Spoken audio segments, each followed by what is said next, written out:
Hello everyone, and welcome to State of the Arch, Misericordia University's first comprehensive interview show, including most of the members of President's Cabinet, to give you, our alumni and friends, insights into the state of Misericordia University today and our plans for the future. I'm Jim Roberts, Chief of Staff at Misericordia University. It's my pleasure to be your host, sort of your guide through our first State of the Arch.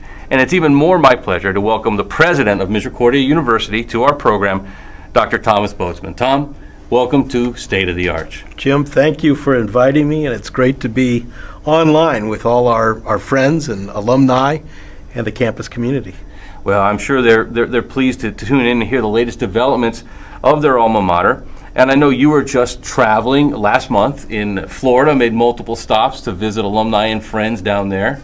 I was, and we had a number of us, Mary Irwine and Sandy and Sulaco were co-chairing the campaign, and we covered a lot of ground in a little bit of time and saw so many of our friends and our alums who are very excited about things that are going on at Misericordia and are really working to support us, along with the advancement team doing all the groundwork and getting it all ready to go.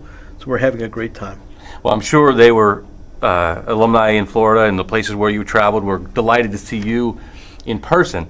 But for those who couldn't see you in person, Tom, what is the state of Misericordia University? Well, Jim, the state is actually quite good. We are in a very good position. We're not without our challenges.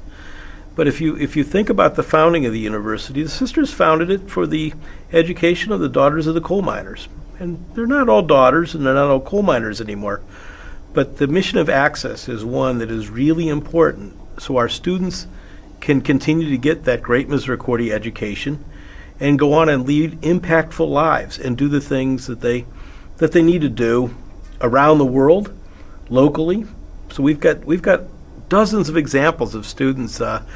John Eisenhower, the 2017 graduate, is in Tonga with the Peace Corps now, and the other government law and national security students now are collecting things to send as part of the program. So we're still tied to who we were in 1924, and we're coming up on 2024, 100-year anniversary, and things are going very well.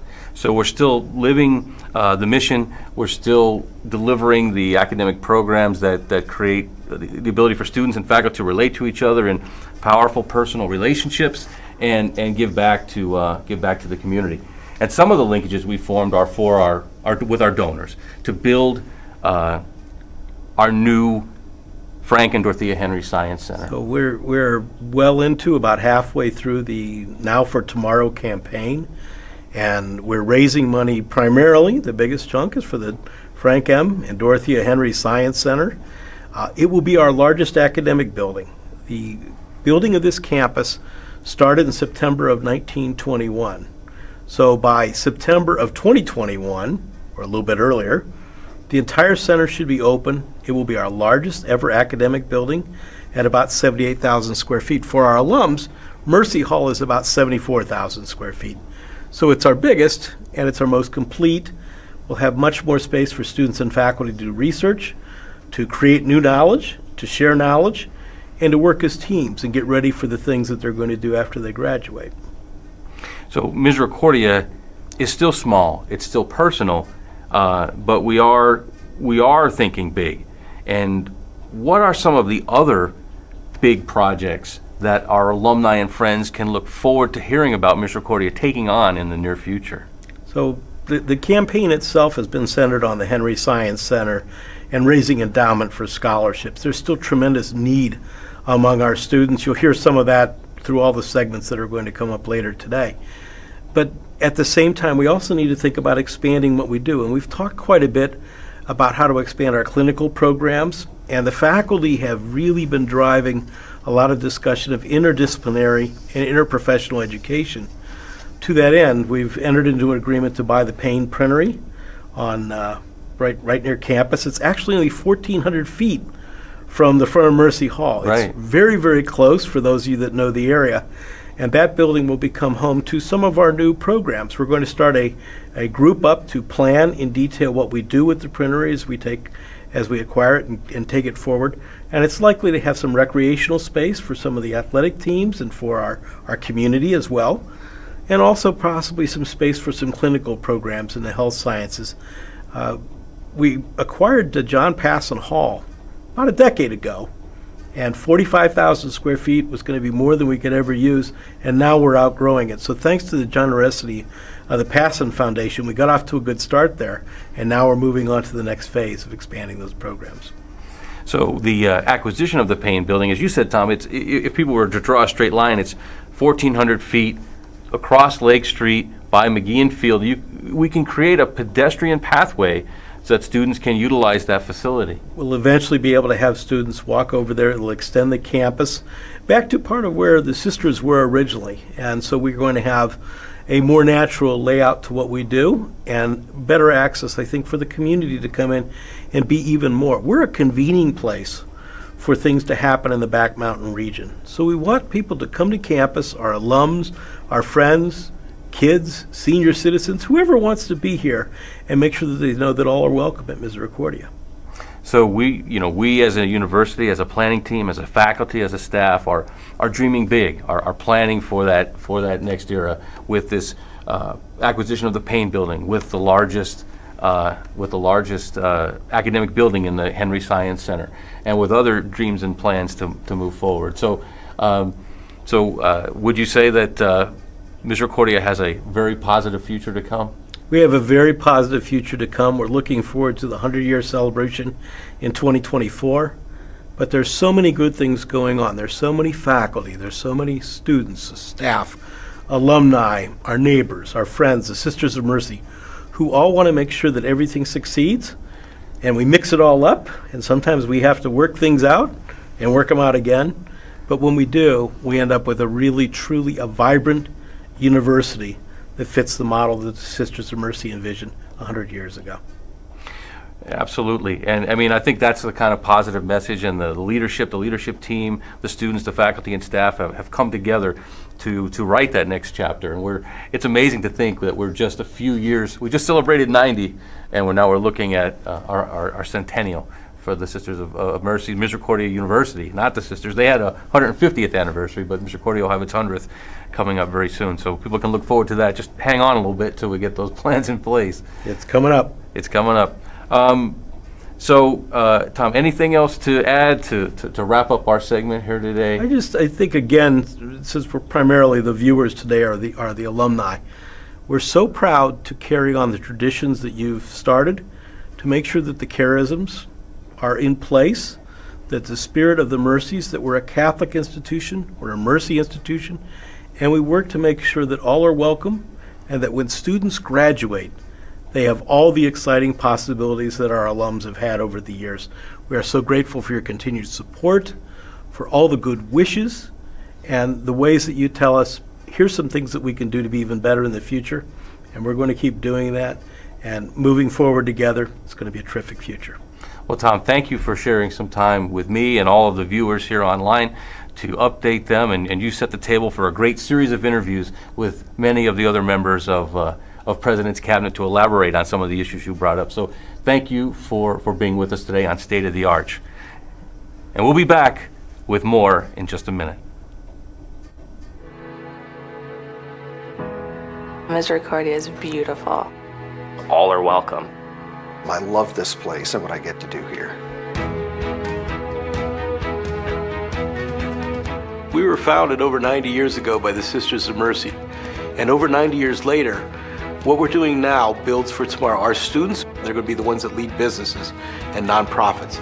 Our faculty, they're constantly striving to look for better ways to do things. So we're evolving and moving forward. The biggest change that's coming, though, is our science facility. There had to be a transformation in this area to the health sciences, education. There's a need to support the Science Center. It's really going to take the campus right to the next level. Our donors are the ones that fill that gap between what the student and their family can provide and what they need to successfully get through their education. So we're absolutely going to look at scholarships and make sure that any student who's capable and ready to be a Misericordia Cougar can come do that. Part of what we're doing now is to make sure that the tomorrow, 150 years from now, is a successful one for Misericordia University. Hey MU alumni, did you know that a way for you to give back to the university is to actually refer other students to Misericordia? Find out more about how you can give back at www.misericordia.edu/MUproud.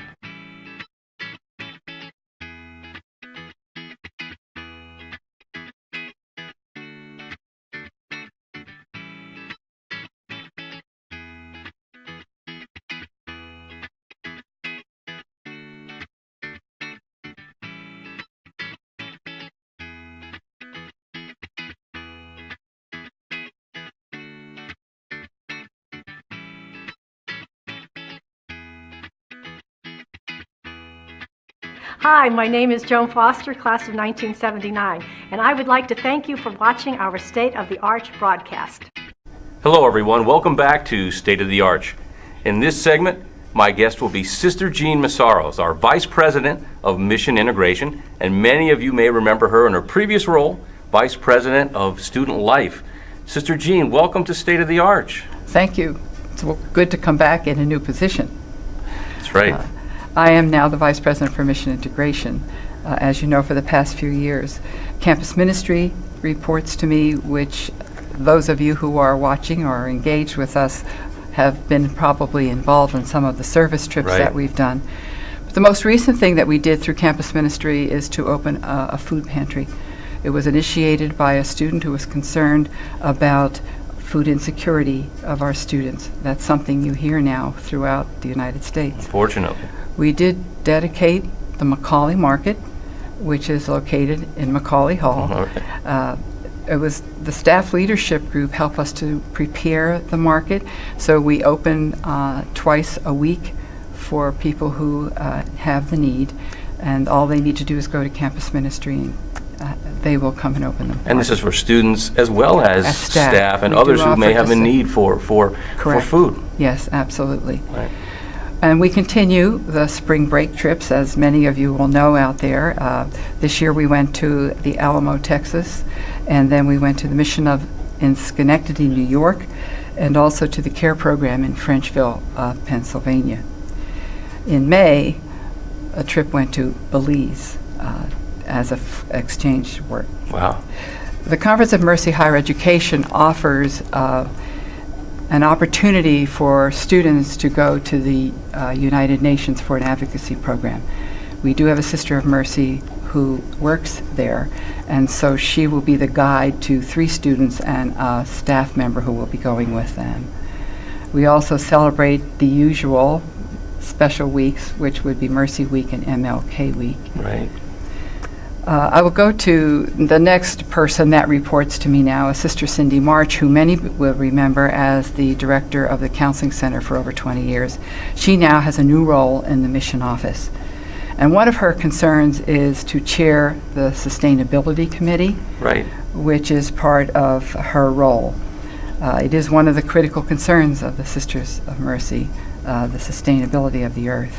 And Sister Cindy's been very active on campus in some of our environmental issues. Oh, she has. She really has. Sometimes she's very forward in trying to address these issues. She recently worked with her committee to offer the university sustainability program, in which they are trying to and have been approved for eliminating water bottles within the university community. It's a practice that we need to eliminate as we think about the care of the university. Sure, and many people may have seen that on the national news, the international news, is plastic waste. So it's just one example of living the mission, living the critical concerns here on campus. It's a small step, but it's a step she's taken, and I think we've all taken it very seriously. Yes, we have. Yes, we have. There probably will be more to come. I'm sure. Okay. She also has put forth an assessment process for the university. Right. It's rather in-depth. She has on her committee faculty, staff, and students, and so they are taking the sustainability piece very seriously. And so we are waiting for the returns from the assessment so that they can begin to look at what is it that we do next. Jean, one of the very significant programs within your Mission Integration Division, and one that you helped get started, is the Ruth Matthews Berger Women with Children program. And I want to be sure that you tell us more about that.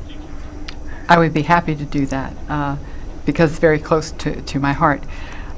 We began the program in 1990.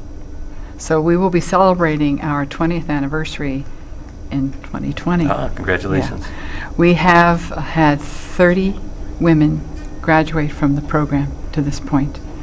Presently, we have 3 houses or homes on Lake Street in which we can house 16 families. We presently have 14 families and a lot of little children running around. So it's very close to the mission and the heart of who we are as a program. Catherine Polital is the director. Recently, she has been in connect with the state of Pennsylvania.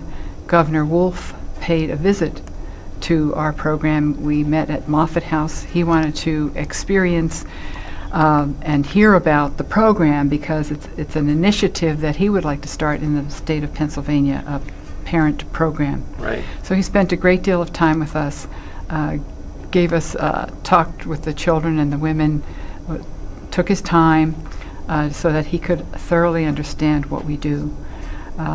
So again, we're going to be also offering through the Women with Children program, Catherine Polital again is the director. We're going to have a Pathways Out of Poverty workshop or conference rather in May.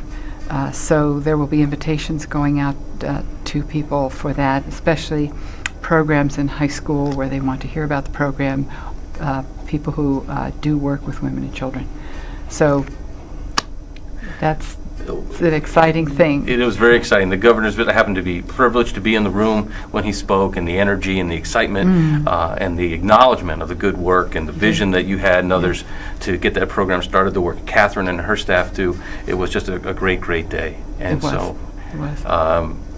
And that Pathways Out of Poverty conference will also allow Misericordia to have yet another opportunity to help bring people together to find solutions. Well, what's so interesting is that Catherine continues to receive calls from other colleges and universities. She just heard from a college in Cleveland today. They want to understand the program as we run it at this time. So we're keeping busy with it. Yeah, it sounds like you'll be kept very busy. Yeah. Well, Jean, thank you so much for joining us on State of the Arch and sharing all the great things that are happening in mission integration. It's certainly been my pleasure to speak with you about those things today. Thank you. Appreciate it. Thanks. And we'll be back with another segment on State of the Arch in just a few minutes. Does your class year end in a 4 or 9? Yes, that means you, classes of 1994, 1989, and beyond. Then congratulations, because it's your reunion year. Maybe you've lost touch with some of your Misericordia friends over the last few years. Well, Alumni Weekend is right around the corner. Join us back on campus on Friday, May 31st, and Saturday, June 1st, to celebrate your class and all the memories you made here. We have several new events on our schedule this year, including an alumni wine tasting, a presentation on mindfulness, and a hands-on workshop about stress relief. We also have several of our popular events back, like Arch and Vino, where this year's participants will actually be able to paint the Misericordia Arch. Perhaps you don't want the fun to end. Rooms are available on campus in our McGowan Residence Hall. Feel free to stay up all night catching up and sharing old memories. The end of May will be here before you know it, so be sure to tell all your fellow Misericordia alumni that you'll see them at the Arch. Register for Alumni Weekend today at misericordia.edu/AW19. Contact Jackie Nat in the Alumni office at jnat@misericordia.edu or 570-674-6764 with any questions.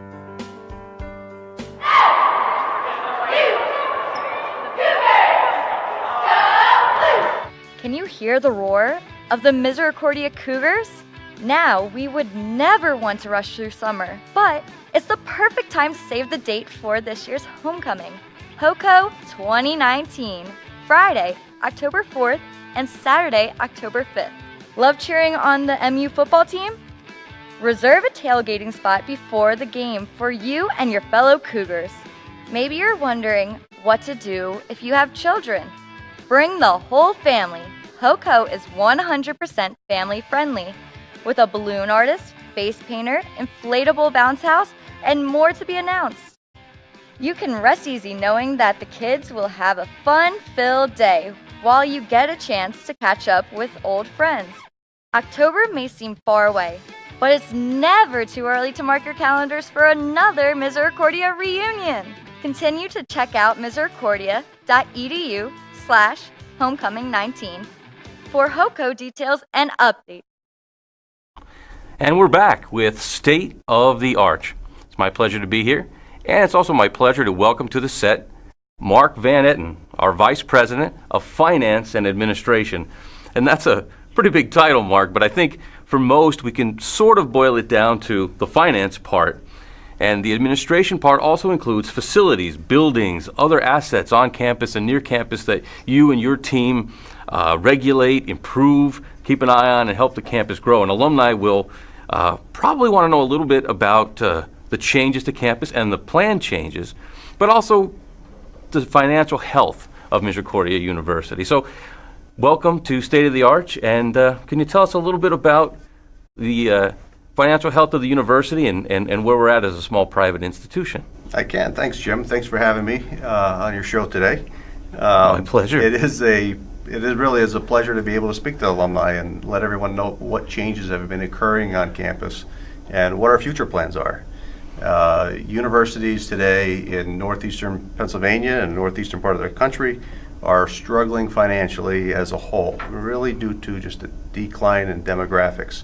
Number of high school students are dropping nationwide, at least in our section of the country, and it does have an impact on the health of institutions. Misericordia, however, has been successful in launching new programs and expanding our market, our footprint in other regions of the country where we traditionally have not really been marketing students. And right. It's had a very positive impact. It's allowed us to continue meeting our strategic goals of growing the university, keeping us financially in good health, and in reinvesting in ourselves and making some great changes on campus, right, and building some new things. One of the largest piece of the infrastructure report that I have for you today really is going to be our science building. That is our keynote project of the past 5 years. It's been a lengthy process that included a lot of financial planning of the whole community right. as a whole. We've engaged all of our campus into a budget process that really everyone has input, from faculty to students, administrators, all have a way to bring to the table new ideas that they have and let us know what their needs are. Mm-hmm. And we've been able to develop this plan, and we've been very successful in monitoring both ongoing needs of the institution on a day-to-day basis and plan for these capital pieces. Right. Part of the capital included some financing involved, and I'm really happy to report we had an outside agency, Moody's Investor Services, mm-hmm. do a thorough review of our finances this past January, and gave us a very favorable outcome that really assisted us in getting good financing rates. Which has basically given us our credit score. Yeah, they've rated us, sure, they've given us a great credit score, and they indicated we have a very stable outlook. And very happy to report that on the finances today. And that allows us to borrow money to improve infrastructure and other things at a much better rate. Yeah, oh yeah, absolutely. And these projects that we're doing, we're able to really only borrow minimal amounts of money in comparison to the size of the projects. Science building project, for example, is $45 million, and we're only borrowing about a third of it. Right. We've had great response from our donors, including alumni. Sure, absolutely. Local businesses have contributed to the project, and university profits have been rolled back in to fund the remaining third of it. Right.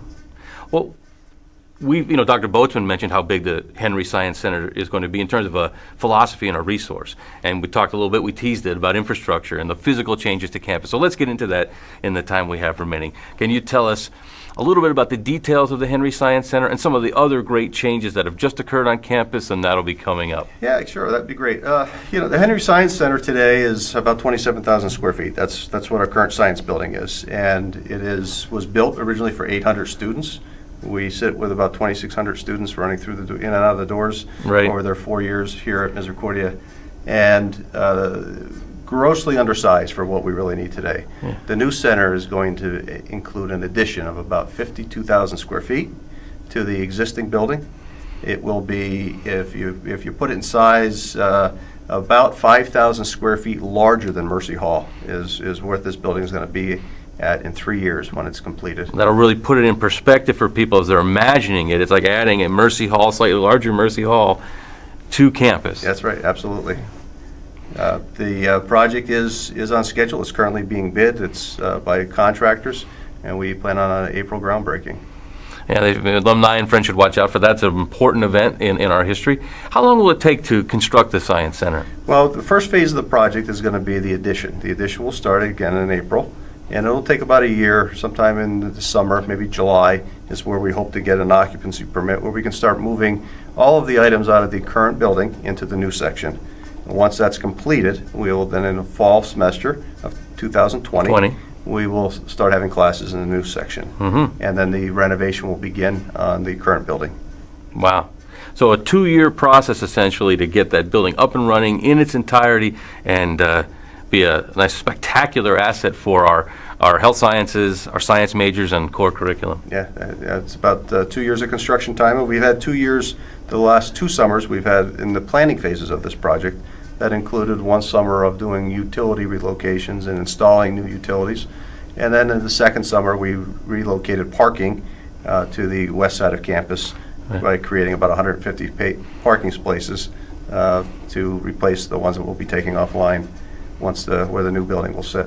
Right, so if alumni who've been back to campus recently will see that the new parking on that side of campus near the softball field, the Anderson softball field, up towards the north gate, currently in place. And you even mentioned traffic patterns have changed on campus. We have. We took advantage of this opportunity, as alumni can all attest to, the difficulty and the frustration of trying to find parking on campus sometimes. Right. And once you make your loop around, and then you need to go back to Lake Street and drive down and back up to the around. arch and make the loop again. We now have in place 2-way traffic. Lower of Founders Circle is now 2 lanes, and you can actually drive around campus in either direction. So it takes some of the guesswork out of where should I enter. Right. And there are besides the science building, there are some other infrastructure improvements that I think alumni would love to hear about. Smaller projects, but changes to campus nonetheless. So in the couple minutes we have left, if you could just give an overview of some of those things that an alumni or a friend would see if they return to campus. Yeah, the first project you'll see as soon as you come to campus is Lower Lake Street. We've taken jumped on the opportunity to purchase several buildings at Lower Lake Street. So many alumni, older alumni remember the Dallas Dairy building. Younger alumni may remember the AJ's Beverages beer distributor shipped at the end of down at the end of the street. There was the Himmler Theater, which was a abandoned old theater building that closed in the 1960s. The university's purchased all of those buildings, and they've removed them. They've all been leveled. And we will be installing right at the end of the campus, right where the old traffic light was, and now is the roundabout, will be a little park area with a lot of trees, some grass, some park benches, nice place to sit and study and do whatever you would like. And then behind it, we're going to be installing about 50 parking spaces that will serve the lower campus, other buildings that we've purchased. So additional parking on lower campus, a great gateway from downtown Dallas up to Misericordia's campus, and just a real beautification of that area. It is. The municipality, we've been working with them on this to really create a nice downtown area instead of a rundown looking area. Right. They have some work that they're going to be doing in the local area. We're using the same street lighting and things of that nature, so that it really ties the community together. But as soon as you come in the center of Dallas now, you're going to really know that you've arrived at Misericordia. And Misericordia is proud to be part of the Dallas community, and we're proud that you're a member of the team. So Mark, thanks for updating us, our alumni and friends, on this project. We'll be back in just a few moments. Are you frightened by the crowd? Do strange things seem to be mystifying? Or do you feel you have a little too much heaven on your mind? The Misericordia players want you to know everything's all right. There's no need to start again. Just ride into Jerusalem with us April 11th through April 14th as we present our rendition of the 1970s rock opera mega hit, Jesus Christ Superstar, featuring music of Andrew Lloyd Webber and lyrics by Tim Rice. What better way could there be to spend your Holy Week than with your friends and family as we take you on an emotional journey telling the story of the Passion of Christ? Our cast features Misericordia students and staff ranging from first-year English majors to third-year doctorate of physical therapy students, and even a Misericordia housekeeper. Enhancing what is already a stellar vocal group will be local musicians Jennifer Hunter as the conductor on piano, Robert Burns on percussion. Joining them will be our friends from the Holiday Rock Orchestra 1224. What more do we need to convince you to join us Thursday, April 11th through Saturday, April 13th at 8 p.m. and Sunday, April 14th at 2 p.m. in Lamont Theater? Tickets are $8 for general admission, $5 for students, senior citizens, and MU alumni. They can be purchased online at www.misericordia.edu/superstar. Be a superstar this whole week so you can find out what's a-happening. And State of the Arch continues now with our next guest. And it's certainly my pleasure to welcome to the studio Dr. David Rehm, our Vice President of Academic Affairs, who is still relatively new to the university. So David, welcome to State of the Arch, and you've been here about a year and a half, a little bit more now. So would you mind introducing yourself and tell us how you made it to Misericordia? Absolutely. It's a pleasure to be here, Jim. Thanks for having me. I came here about 18 months ago, as you indicated. I have a PhD from the University of Chicago in philosophy. I taught philosophy for a number of years at a small Catholic school in Maryland. Eventually became dean and provost there and moved here a year and a half ago with my wife, and we are happily settled into Dallas in the Back Mountain. I have come to value the tradition, the history, the charisms, and the community of Misericordia significantly over that period of time. Well, we're all certainly very pleased that you delighted that you joined our team and you're contributing so significantly to the growth and the future of Misericordia, and I'm always very pleased to work with you. And one of the things that our administrative team is tackling are the challenges to keep Misericordia viable. I mean, there are external and internal threats and opportunities, challenges, other things. And so one of them that has been mentioned a little bit are demographics. And so I know you wanted to touch on that a little bit. Well, it just seems to me that it's important for any alumnus or alumna of Misericordia to understand where we are in the world of higher education these days. Particularly in the Northeast, we're seeing a declining number of students coming from high school into colleges.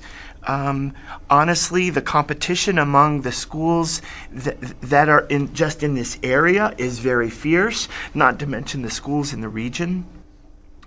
Many more students these days want online opportunities, so they're looking for different ways to earn their degrees. It's really important that Misericordia, as we approach our centennial in 2024, begin to think about not just how to be here tomorrow or the next year, but in fact 100 years from now. Right. And I think that's what we're all working towards, and with new innovation and new leadership, we're doing that. But even if we dip back in time just a little bit, I know you made a remark that we had a significant reorganization about 10 years ago in the way our academic departments were set up into colleges. I know if you wanted to touch on that just a little bit. Absolutely.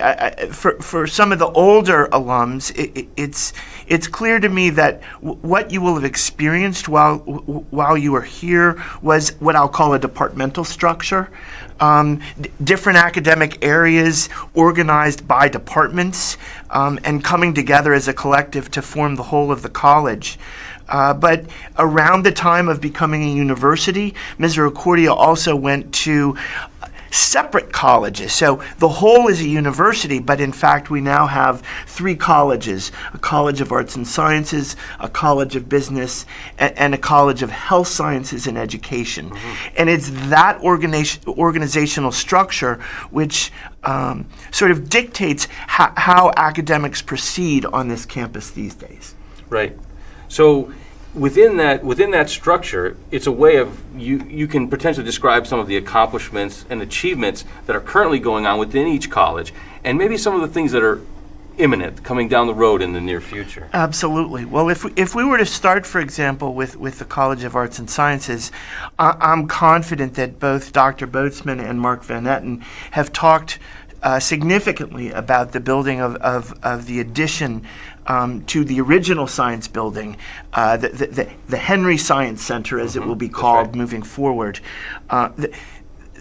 that is one of the largest projects in the history of the campus, and is going to begin imminently.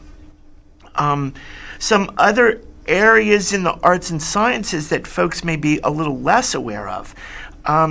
A couple of years ago, we established a program in the medical and health humanities, and that has a curriculum that really addresses major issues in healthcare from an interdisciplinary perspective. Bringing a whole bunch of disciplines to bear on issues related to healthcare. For example, just to understand how we think of a disease these days. What it means for there to be a disease and how it's treated. So this is not the hard sciences approach to medicine. This is approaching things from a sociological, a philosophical, a religious, various angles to understand the world of health that much better. Right. Another initiative that just began in the last year and a half, as long as I've been here, is the Center for Human Dignity. Misericordia is so well known for our health sciences programs, and I'll get to those in a few minutes. But within the context of the arts and sciences, to have a center that is focused deeply on health and welfare and dignity of each human being seems to me something that's very much in accordance with our mission. In fact, there's even a pledge on behalf of human dignity that can be signed by any alum, anybody out there. www.misericordia.edu/pledge. You go there, sign up for the pledge for human dignity. So those are a few things in the area of arts and science. And that's, so, as you said, so consistent with our mission and what the Sisters of Mercy add to this place and continue to contribute. Yep. Would you touch quickly on the College of Business and some of what's going on there? Quickly on the College of Business, we hired a dean last year, Charles Richardson, who came to us from Claflin University in South Carolina. He has hit the ground running. We're in the midst of a number of new hires of faculty. He's helping to revamp the curriculum, make sure that it's current and relevant, and speaks to our students and the region around us. We're entering for the first time this spring an ethics competition among other business programs in the region. Dr. Richardson has brought an energy and a drive that I think is going to really help strengthen and bring into the 21st century, if you will, our business program, make it all the better. I've enjoyed collaborating with Charles in his short time here. Absolutely. So David, we have about 2 minutes left. Okay. And so we need to cover, of course, the College of Health Sciences and Education. Many of our graduates come from there. Absolutely. And virtually half of our students graduate from those programs. You will hear shortly about initiatives from Orbis and Pearson dealing essentially with online nursing degrees, both at the bachelor's and the master's and doctoral levels, but I'll let Glenn tackle those. On the whole, we have significant work that we do every year in terms of providing online courses, doing distance and remote work. That cannot be underestimated. And these efforts focus significantly on what I'll call our non-traditional population, not just the 18-year-olds, but those who are 23 and beyond in age. Right. Beyond that, in the last year, our PA program, which had some challenges for a while, has seen provisional accreditation. We're moving along. We're about to enroll a second cohort. And finally, it's really important to know that there's about $1 million of pro bono work that our clinics in the area, that our Misericordia clinics, do for the Back Mountain in the region. So those are just a few examples of things that are going on in the College of Health Sciences. And it's really just a taste of, you've had to give the highlights, and there's so much more depth to it. And so we really appreciate you being here and relaying this information to our alums and our friends. And David, thank you for being on State of the Arch. We'll be right back.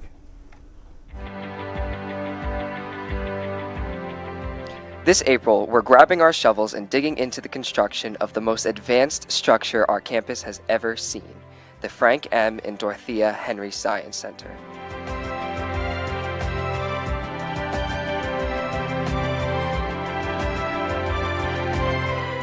After years in the making, we're weeks away from changing history, but we're not there yet. With your philanthropic support of the Now for Tomorrow campaign, we can launch our students' potential into the future.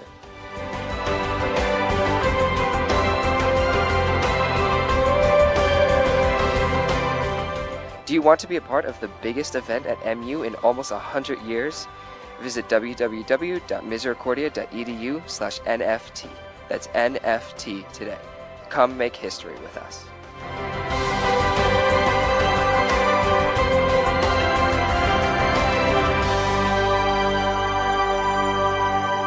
Looking to stay up to date with us on social media? Follow our student philanthropy group, Students Today, Alumni Forever on Facebook, Instagram, and Twitter to see the philanthropic work students from the organization contribute to the campus community.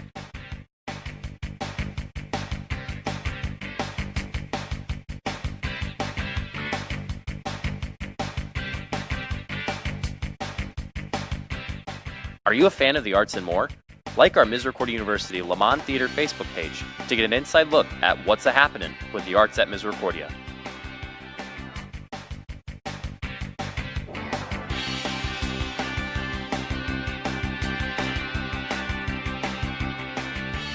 Finally, as a possible alumna or alumnus, stay in touch with Misericordia alumni on Facebook, Twitter, and Instagram to get the update on campus, regional events, and what Misericordia University has been up to since you have graduated.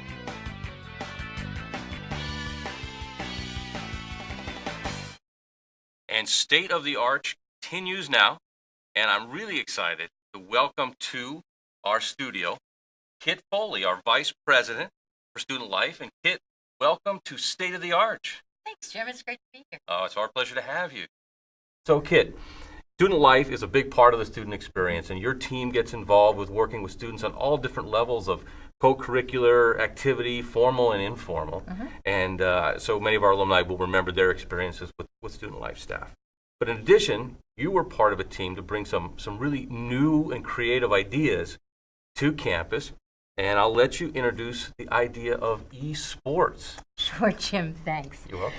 Yeah, over the past couple of years, we've been looking at esports, electronic gaming. Right. And we've really been thinking about, is this something that we want to provide for our student experience? You know, it's another way to engage students and have them compete in ways that they can't on an athletic field. So it really opens up a lot of opportunities for students. So we took a group and we began to do some research, and we realized that, yes, you know, esports could be very effective here. Right. So beginning in the fall of 2019, we'll have our first esports team, Wow. hopefully on campus and ready to roll and compete. When we think about what's happening in our culture, the number one activity that young people between the ages of 10 and 20 are engaged in is gaming. So let's use that and allow them to have some activities on campus that they're used to. Right. And students, our current students, expressed an interest and brought forward these ideas because it's something they're very passionate about. You're right. As part of the process, we did a survey on campus, and we said, okay, let's see how many of our students really are interested. And we had over 60 students say that they would be interested in learning more or participating. So we brought them together, and we had actually 30 students show up, which is pretty good when you have a meeting at 8 o'clock at night on a Sunday evening. Right. And so it really convinced us even more that this was a direction that we wanted to go in. So again, we've joined NACE, which is the National Association of Collegiate Esports, and we'll be ready to roll for the fall.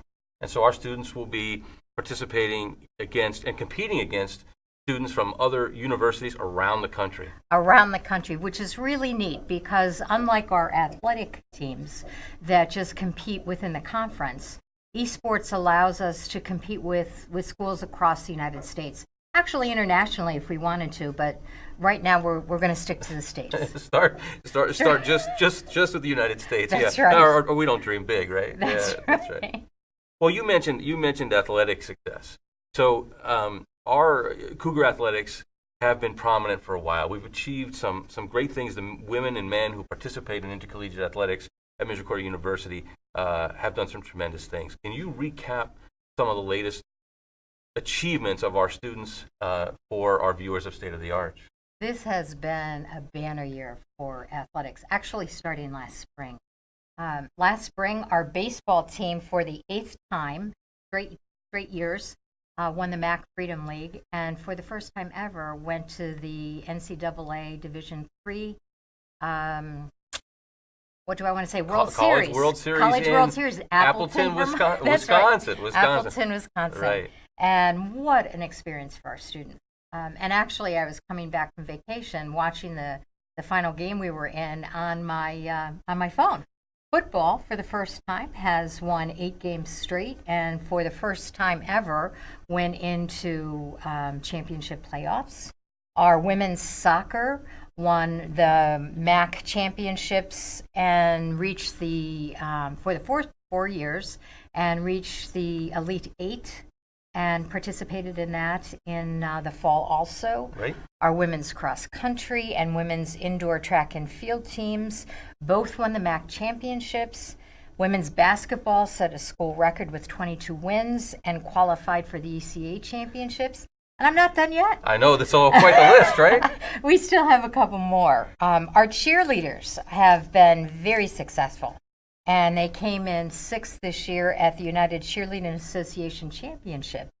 And this year, actually, Misericordia sponsored the first ever MAC cheerleading championships. Wow. And we also won 2 events there. And then one of the things that I think we need to be most proud of, we're really proud of our athletes on the field. But I think that all of us need to know that we were #1 in the MAC in the fall with student athletes named to the academic honor roll. 140 of our athletes were named. That's pretty incredible. Right. So amazing success academically, as well as combining it with the leadership skills that they get and the teamwork and collaborative skills through participation in athletics. Exactly. Right. Well, that is an impressive list of accomplishments, and of course, alumni and friends can keep up on athletics.misericordia.edu. There's almost more than we can report or keep up with in a forum like this. But if we switch gears to some of the other things that you and your team does for students, the athletes, non-athletes, for instance, to change from department people might remember as student activities to something you're now calling student engagement. Right, we're calling student engagement.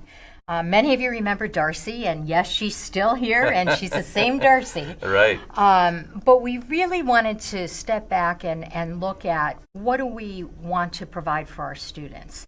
And it's an opportunity to engage with the university and to develop skills that will help them professionally. So we stepped back and we said, what are our clubs and organizations doing? And they're engaging students, and they're also providing them with some skills. In addition, we've looked at what are we doing with leadership. So I want to highlight a couple of those kinds of things. So I want to talk about clubs and organizations first. One of the clubs and organizations that has been exceptionally creative and impactful on this campus has been Colleges Against Cancer. Incredibly, $40,000 are raised by them in a fight against cancer. Now that's pretty amazing when you think of college students raising that kind of money. When we look at leadership development, I want to wrap athletics back into that for a moment because they've started a new leadership development program called Cougar Leadership Series, and we have 50 athletes involved in that. The Mercy Leadership Program is now under campus ministry. And in addition to leadership skills, we're really focused on one of our core values, and that's service. Right. So the students are really out in the community and providing wonderful service. I have a group within our division looking at developing a leadership conference for our students. Another way for our students to get some great experience before they leave us. That's amazing. I mean, all the ways that Misericordia is known for creating positive relationships, and all these techniques that our faculty, our staff, and your staff do are incredible. So we have just about a minute left. So if you were to ask our alumni and friends watching State of the Arch how they might get involved and support your team's efforts, how would they do that? Sure. One of the things I'd really like to ask is for some volunteers to re-engage with the community. We need some, if you're interested in providing internships for students, if you'd like to be a mentor, if you'd like to provide opportunities for students to shadow you, those are great ways for our students to become even better professionals by the time they leave the university. Well, that's tremendous, and we encourage anyone watching State of the Arch who wants to get involved, reach out to us, use our alumni channels, use email, reach out to Kit directly, and support today's students in the way you were supported. So with that, I'll say thank you to Kit Foley, and I'll encourage everyone to stay tuned for our next guest as State of the Arch continues in just one moment. As students of Misericordia University, the end of the year becomes very busy for us. Exams, presentations, papers, or projects. Things never stop. Some of us don't even get a break because we're representing our school in athletics with games and competitions.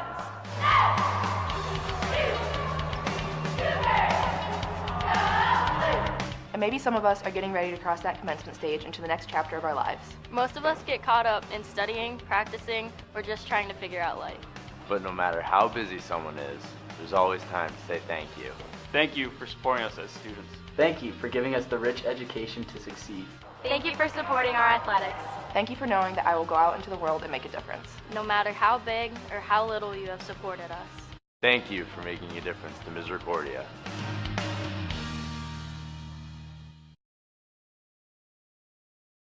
And we're back. Welcome back to the final segment of our first ever State of the Arch, a comprehensive look at the university featuring many members of the President's Cabinet.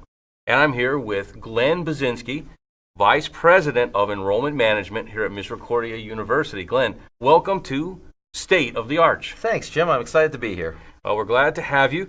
Throughout this program, we've heard from many of the other vice presidents about their area of expertise, what their teams are working on to keep the university advancing and moving forward. And I know there's some real innovative and exciting things in terms of enrollment management, admissions, making sure we find the Misericordia students of tomorrow. It's an exciting time, and as I speak to some of our alums and others who are watching this evening, I wanted to frame it by talking about our makeup of our student population and the fact that while we're over 2,600 students, only about 61% of our students are full-time traditional students. So there's this whole mass of other students out there that those of us who have come through the arches in a traditional fashion might not be aware of. Full-time graduate students in a number of programs, part-time graduate students, and a number of part-time undergraduate students as well. And a lot of the new innovative programming that we're aiming for in the future is going to deal with those other populations. I'm really excited to announce that we are just now launching an ABSN, an accelerated bachelor's degree in nursing in the Pittsburgh area. We're moving westward, so to speak. This will be a program that at its peak will bring in more than 100 students. It will be students who have at least 60 collegiate credits, or in many cases, have a bachelor's degree and are career changers looking to move into the field of nursing.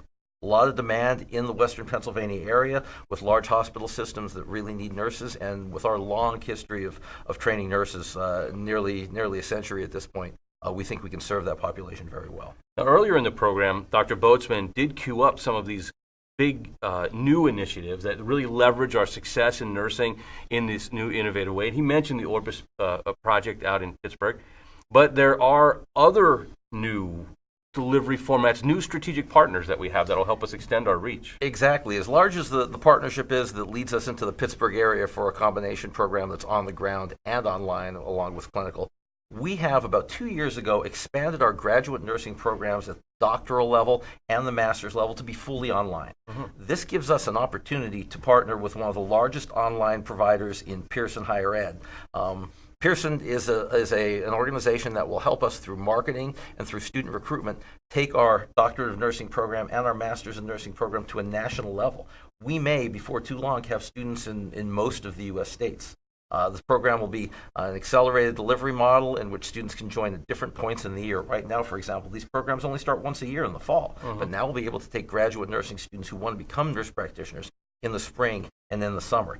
At its peak, again, hundreds of graduate students, including hopefully many of our own alumni who are nurses and have the bachelor's level degree that would like to transition their career into the nurse practitioner field. We'll now be able to serve them even if they're in Florida or Texas or the Midwest. So our geographic reach for our graduate nursing programs will dramatically improve through this Pearson partnership, and we'll be able to add additional resources for many of our online students. Right. Both of these programs in growing what we do will provide greater help desk support. It will provide greater connectivity to the institution from our students in online programs, not just in nursing, but in other areas as well. And probably most exciting to me, if you're an alum who's not in the Northeast region, you'll begin to see advertising, marketing, and run into students wherever you are who'll be Misericordia students. It really will give us a national reach, which is at this point where demographics are shifting away from the Northeast. Having students all over the country will benefit the institution immeasurably. Now, you mentioned traditional students there, and I know that you've been part, again, with faculty and staff partners to help launch, now in its second year, a new scholarship program designed to attract some of the best and brightest to Misericordia in the traditional format. Can you tell us about that scholarship program? Exactly. We, about 25 years ago, was when we last offered full tuition scholarships to students. And even then, while it was a competitive program, it was a very small subset of our potential students, only in the humanities, that could apply for those scholarships. The faculty, in conjunction with the Vice President of Academics Office and with others on staff, decided now was the time to bring back a competition that would provide full tuition scholarships to a number of prospective traditional students. The excitement that this generated, and this scholarship is named after Sister Mary Glennon. For those of you who remember Mary, she was our longest-serving Vice President of Academic Affairs, served in that role from the late 1980s, 1987 specifically, through 2001. And Mary was truly a presence on campus. She was a big, powerful personality, an academic leader, and very representative of all the Sisters of Mercy values. So when the committee that developed the scholarships came to me and said, we'd like it to be named after Sister Mary, I personally felt very gratified, and the entire college community, especially those of us who know and worked with Mary, were enthused. Right.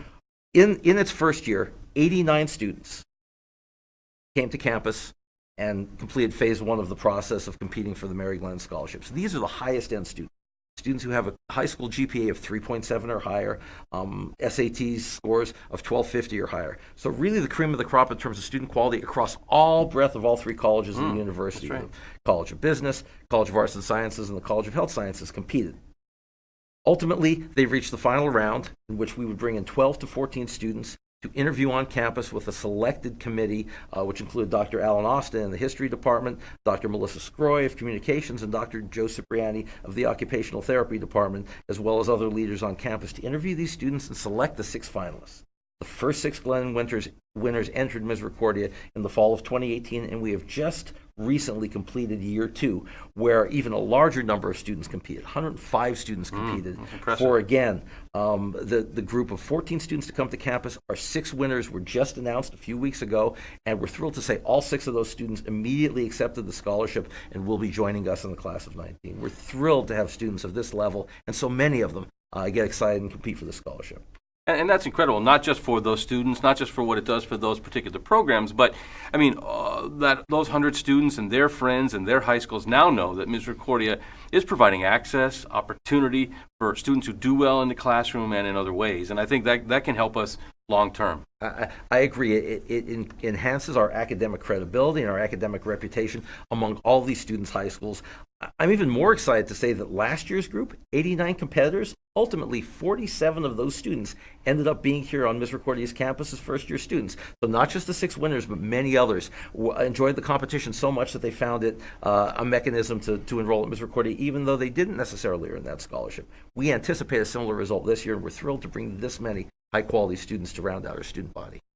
Well, it's great to hear about all the work that's going on to keep Misericordia in the forefront and in the consciousness of prospective students in so many different ways. You know, for a small private institution, it can be a challenge, but we're glad that folks like you, your team, and all of our partners in-house are doing their best to recruit for Misericordia. We're thrilled to be a part of starting more students through that arch.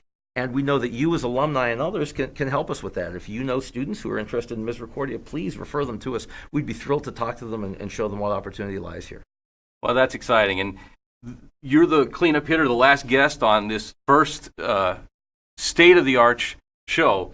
And so I hope that our alumni, our friends, those who are consuming the show really got something out of this. And we look to find and deliver content like this going forward. So certainly if you have any questions concerning Misericordia University, you can look to our website at misericordia.edu, where you'll find the admissions material, the alumni material.